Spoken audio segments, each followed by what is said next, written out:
So we reach halftime here in the Steel City with the Steelers on top. As we'll send you down to Orlando, and we check in with Jonathan Coachman for our EA Sports Halftime Report. Coach. All right, Brandon, thanks very much. Hi again, everybody. Let's get you caught up with what's going on around the league. Well, why don't we hold off on the halftime update after all? Seems like everyone's ready to go here for the second half in Week 8 in the NFL.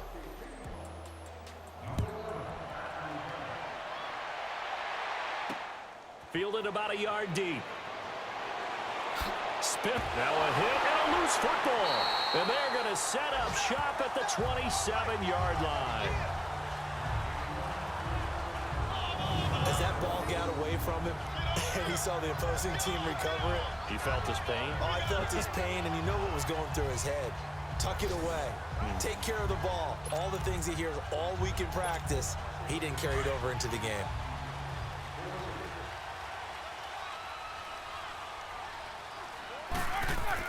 They'll throw on first down with Roethlisberger. And yes, complete to the tight end McDonald.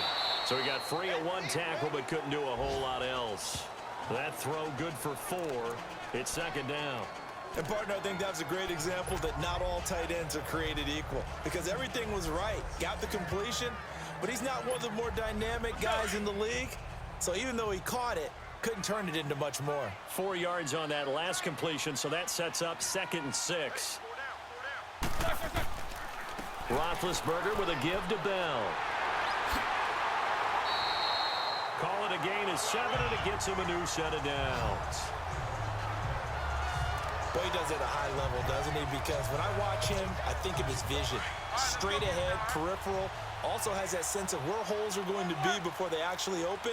I think that helps set him apart from many of the other backs in the league.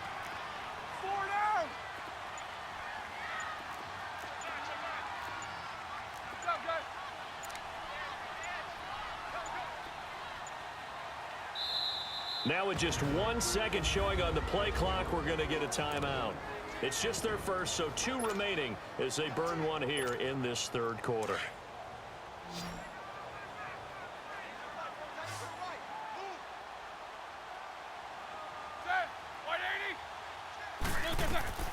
Here's Roethlisberger to throw. Firing quickly, but it's incomplete. Once you get into the red zone and the safeties have less ground to cover, you'd better be quick with your delivery. Not much space to get a ball in there. Yeah, when that field shrinks with those safeties, it's almost like there's a couple extra defenders out there, right? It certainly is. They end up taking up extra space just because there's not enough space for receivers to run through. The give is to Bell. And he's heating up at the line of scrimmage. Might have gotten a yard down to the 16. I know the scouting report on him is that he doesn't possess the eye discipline to be an elite linebacker, and what that means is his ability to read, react, and make a play. But on that one, he looked like one of those guys. Roethlisberger will throw. A screen to Bell. And this play gets blown up. They'll lose yardage. Back at the 17. That'll make it 4th down after a loss of 1. Well, you can see what they wanted to do. They wanted to set up the screen there, but it got blown up. It's hard to run that play if you're not getting a lot of pressure at the quarterback because the space doesn't open up. They were able to read that one and slow it down and stop it before they could get a first down. Well, close game, second half. You obviously hate to leave 3 out on the field. Especially in a game like this when you know points are hard to come by. That was one of their best opportunities so far, and they come away with nothing. Trying to shake off the interception from the last drive. He'll look to throw. And he's going to have to eat this one as down he goes.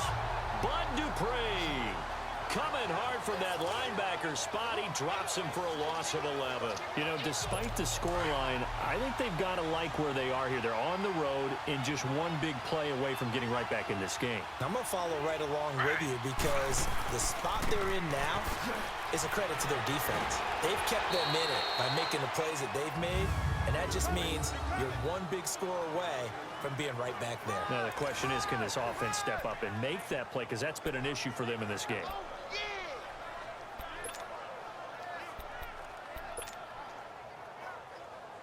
This offense in desperate need of a conversion as they come up on 3rd down.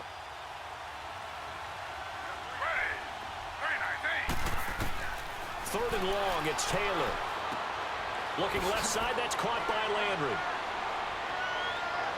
Jarvis Landry, the 30. And he takes it down deep into Pittsburgh territory. Taylor finding his volume receiver Landry for a big one, and even 70 yards.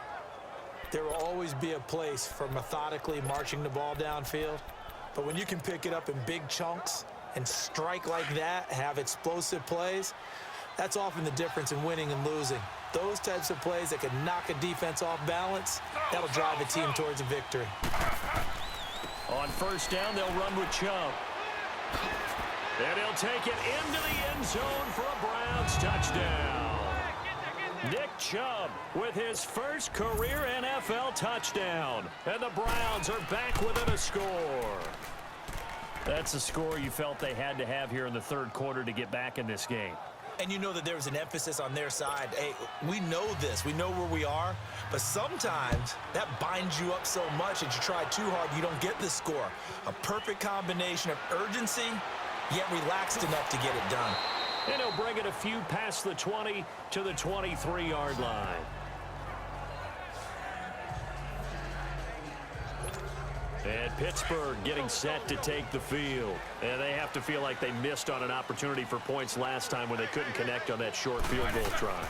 And no doubt about it, because they were counting on those points. In today's NFL, let's face it, that's really a chip shot, right? That's anything inside 40. Yeah, they're counting on that going through the post. But we've seen it happen to teams before.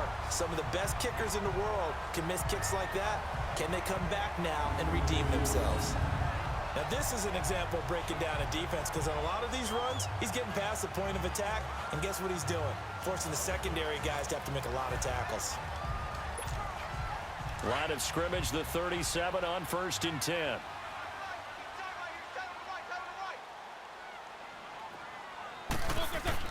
On 1st and 10, it's Roethlisberger. Throwing middle, but it's incomplete. Eli Rogers, the intended receiver. And it's 2nd down. Well, sometimes you just have to take things into your own hands, don't you? I mean, the offense is really struggling in this game. They're the ones keeping things going. They have to continue to play at that level. Line of scrimmage, again the 37 as they line up 2nd and 10.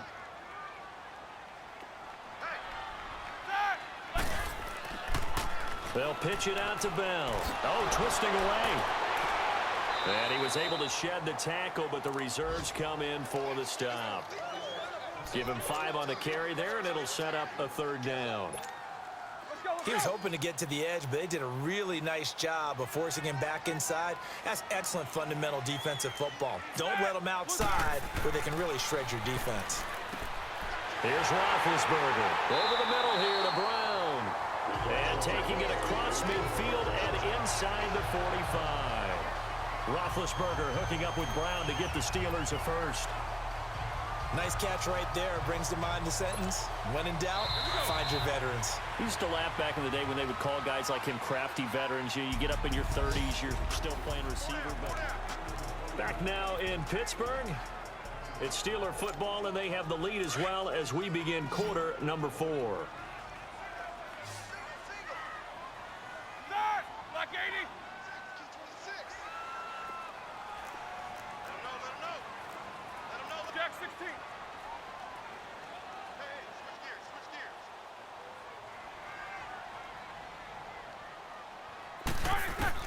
Now Roethlisberger on 1st down. Over the middle, it's caught by Rodgers. And past the 35, he'll be dropped a yard or two shy of the 30. Back-to-back nice plays, 12 yards that time and a 1st down. Tell you what, he's been able to put the ball in some tight spots all game long. That throw, no different. Yeah, a lot of people would call it a gutsy type of a throw. I think he looks at it as, I can do it, so it's not that big of a deal to me, and I'm going to keep firing. Roethlisberger now 6 for 6 since coming back out of the locker room. It's 1st and 10. They'll go back to the ground with Bell. And he's going to fight his way forward here for a modest gain. Yeah, give him 4 yards there. It'll be 2nd and 6. Now, I'm guessing you'd say this is kind of the key here. Grind out some yardage, work on that clock, see if you can continue to tick it down. Definitely, you want to bleed things out at this point, right? Continue to possess the football, gain some yardage, and put the onus on the defense. Do they have to use timeouts? What are they going to do to stop you? You're taking charge. Again, it's Bell. And not much of a hole there as he gets it down to about the 24-yard line. 3 yards on the pickup. That's going to set up an interesting third and about 4 to go. At this stage of the game, with the score where it is, the key here is stay in bounds, and he did just that. Not by a huge margin, but he stayed in. And those come up in what we like to call winning edge meetings. The things that you have to do, late game situations, kicking situations, doesn't matter what it is, the things you have to do to win a game, and that comes up in that meeting, then you practice it, they've got to be happy to see it executed, being able to stay in bounds and work the clock. The passing game in rhythm right now for Pittsburgh. There's another first down.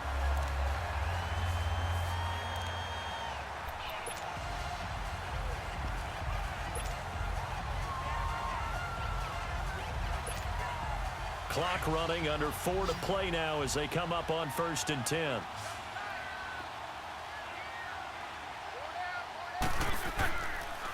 On the counter, here's Bell. And they'll go backwards here, losing yardage to the 14. A loss of a full 3 yards, and now it's 2nd down. The short field shrinks even more with the type of bodies they brought in on that play. Those extra tight ends, they weren't able to secure their blocks, and that one ended up going backwards. Let's go. They'll go again with Bell. And this play gets blown up. They'll lose yardage back at the 17. They'll wind up losing 3, and now it's 3rd down. And this is why the head coach gets paid the big bucks. Look at where they are in this situation, partner. Do you throw the ball here in a long-distance situation? Do you run it again and trust your defense and make sure you take care of the ball and punt it away? What kind of options do you have here, and what do you trust more on your team? Yeah, they may have just pushed him back into that throwing situation. We'll see. Now, meanwhile, a pass that should have been intercepted, but it winds up falling incomplete. And Boswell's kick is good. And now it's a 2-score game at 9, 16-7. A big one there. That gives them a little cushion and makes it a 2-score game. Yeah, bled a little time off the clock, put some points on the board. It's not totally out of reach yet, but it has to feel pretty good to them right now because as a defender, you go out on the field and say, guess what? You can put some points on the board, but that won't beat us. And they will not get a chance to return this one as it's through the end zone for a touchback.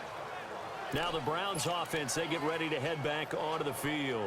And they're hoping to redo their efforts in the last drive when they got into the end zone. And just think of what it's like now on the sideline, because when you score a touchdown, you have to go over and look at the tablet and see what you did on the last drive. When you scored points, it's a whole lot better view than when you're trying to figure. And this is intercepted, and that should do it. Picked off right around the 43. And what a return as he brings this all the way back down to the 20-yard line. I'm not sure, Brandon, we've seen a sloppier played game this year for a team on offense. Turn it over 4 times and expect to win? No chance whatsoever. And look, I have no idea what the ratio is about turning over 4 times and how that correlates to winning or losing, but I'll guarantee you, it's not very good.